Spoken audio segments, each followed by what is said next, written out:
Hello everyone and welcome to this new Loopstation tutorial.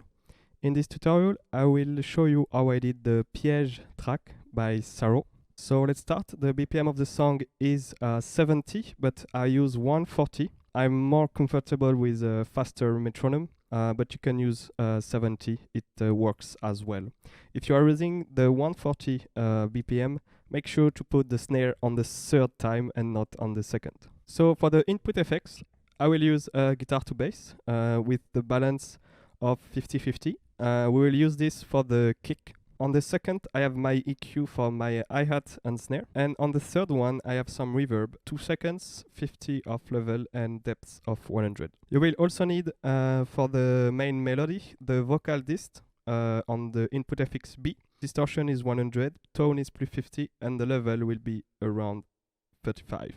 And for the kick, you will also need lo-fi on the input FX B that we will use with the guitar to bass effect. The bit depth is 8, sample rate is 1/16, and the balance is 50-50. For the track FX, you will need a bit scatter on the first track FX, pattern 04, and the legs of 1 note. You will also need a phaser on the second with the rate at 40, depth of 100, resonance of 100, and the level of 30. And for the ending, I will use a panning delay with the time of 1 note, feedback of 25, and the level of 50. You will also need a transpose effect on the first one for the drop, and it will start at plus 12. But we will change the knob. When we will select that effect, you will see I will change the knob and put it back to the maximum. That way we can lower it and play with it during the drop.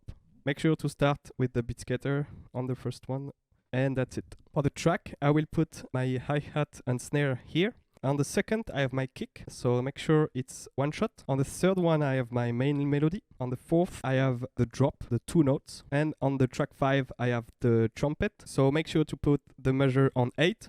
And I will create an empty measure for the track 5, just because I can see where I can do the actual trumpets, because else the track will be out of sync with the rest of the song, and it can create some problem.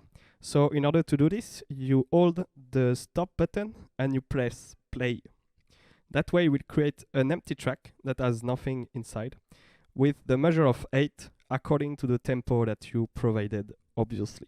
So make sure to have the correct effects on all the input effects. I have guitar to bass on the first one, the EQ on the second, and the reverb on the last. So let's do it. I will enable this track so I can follow its progression and do the trumpets in the correct timing. Let's go.